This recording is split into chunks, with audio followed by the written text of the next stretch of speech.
All right, let's jump right into this explainer covering a really fascinating curriculum called The Source. Now, at first glance, this might just look like your run-of-the-mill middle school lesson plan. But as we're going to see, it's actually so much more than that. It's an absolutely ingenious 10-day grade 8 English language arts simulation that functions way less like a standard textbook unit and honestly, a lot more like a psychological trap. You can think of it as a pedagogical thriller. It's designed to deliberately seduce, confuse, and ultimately empower students by making them experience cognitive biases firsthand. And the kicker? They do all this before they even know the names of the biases they're falling for.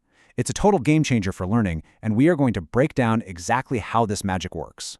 Who founded this town, and how do you know? That single, high-stakes question is the hook for the entire investigation. Immediately, students are thrust into the driver's seat of an intricate mystery. They aren't just memorizing facts, they're acting as lead investigators for the fictional town of Whitmore Crossing. And what makes this setup so incredibly effective is that second half. How do you know? Right from the jump, the burden of proof is shifted entirely onto the learner.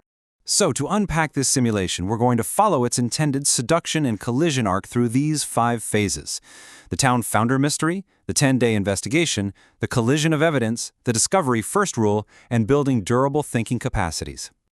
Kicking things off with Part 1, the town founder mystery. The foundation gets poured on day 0, before the students ever lay eyes on a single piece of evidence. And that timing is absolutely crucial. Grounded in John Hattie's robust DIE model, that's diagnosis, intervention, implementation, and evaluation, the simulation starts with a brilliant metacognitive exercise. The students are essentially required to lock in their own strict evidence standards. They literally have to write down what it would take to convince them of a historical claim. Like, does it need to be a primary source? Does it require corroboration?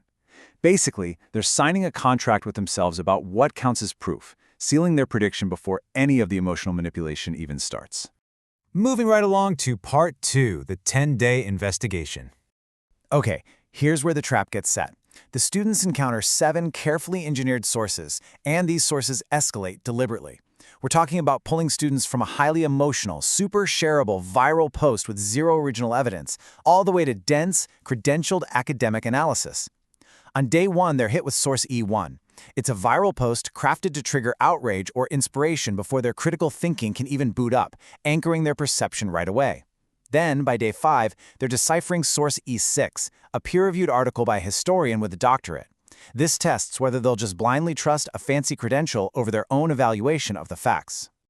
The pacing here is just masterfully orchestrated. It's a slow drip over 10 days. You start with that emotional seduction on day 1, then you slam into a brutal collision of facts on day 4. By day 8, students are forced into a peer review scenario where they have to decide if they're willing to abandon a wrong idea. And the whole thing culminates in a massive reflective reveal on day 10. That delayed gratification is exactly what makes the trap snap shut so effectively. Day by day, the curriculum ramps up the pressure by pulling on 3 distinct levers: length, vividness, and authority. It quietly manipulates their judgment.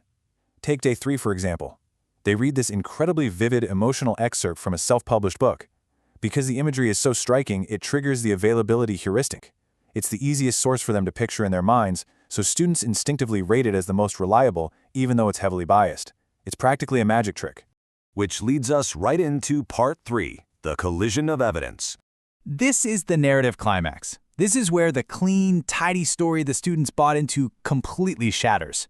They are handed 2 absolutely authentic, undeniable primary documents that flat out refuse to give them a single, simple founder. You have an 1847 land deed proving Samuel Ridley surveyed and plotted the site. But then you have an 1849 town charter proving Elias Whitmore organized the legal incorporation. Both are entirely true. Both are authentic, but they support completely different narratives.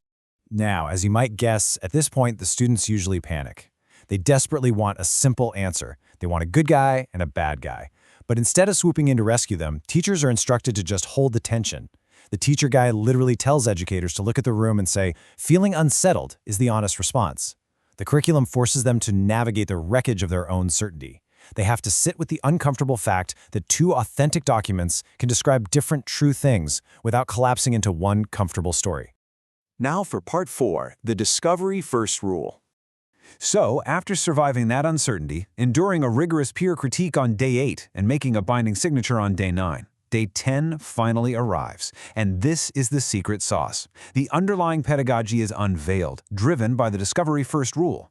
The strict design dictates that no cognitive bias is ever named to the students during the first 9 days. Think about it. If you tell a kid on day 1, hey, watch out for anchoring, they'll just perform watching out for it without actually feeling its pull.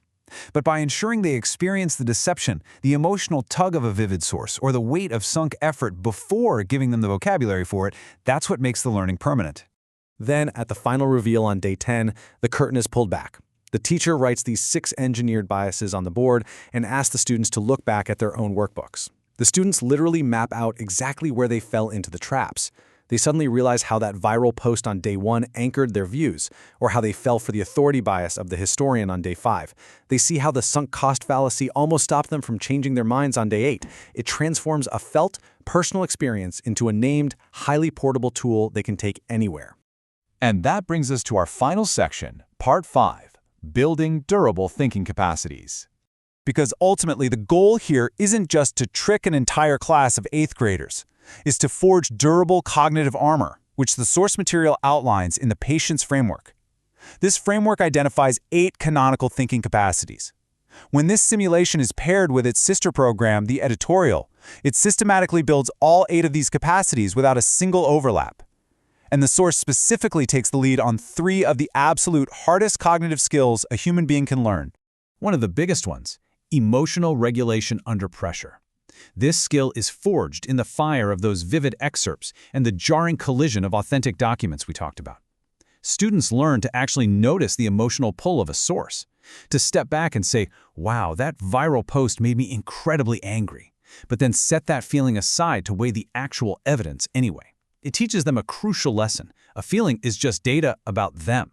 It is not data about the document. Another essential capacity they walk away with is productive failure recovery.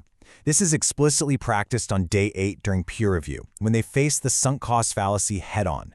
The curriculum essentially rewires their brains to understand that updating a conclusion in light of better evidence is a massive strength. It's an update, not a defeat. The countless hours you spent formulating a wrong opinion, that isn't evidence. Only evidence is evidence. So how do you even grade an experience like this? Well, because the whole point is the quality of reasoning and not the final verdict, the essay on day 10 is graded on a very specific rubric. The big points don't go toward picking Ridley or Whitmore as the right founder. Instead, students are graded heavily on how many sources they cite, how honestly they engage with counterarguments, and whether they demonstrate awareness of their own biases. A student who confidently picks a founder but hides all the contradictory facts is going to score way lower than a student who admits the history is messy and can name the biases that almost tricked them. And that brings us to the final, crucial question posed to the students. And honestly, it's a fantastic question for all of us. When the next dramatic claim finds you scrolling through your social media feed or flashing across the news, will you stop to ask who is telling you and what they are actually showing you?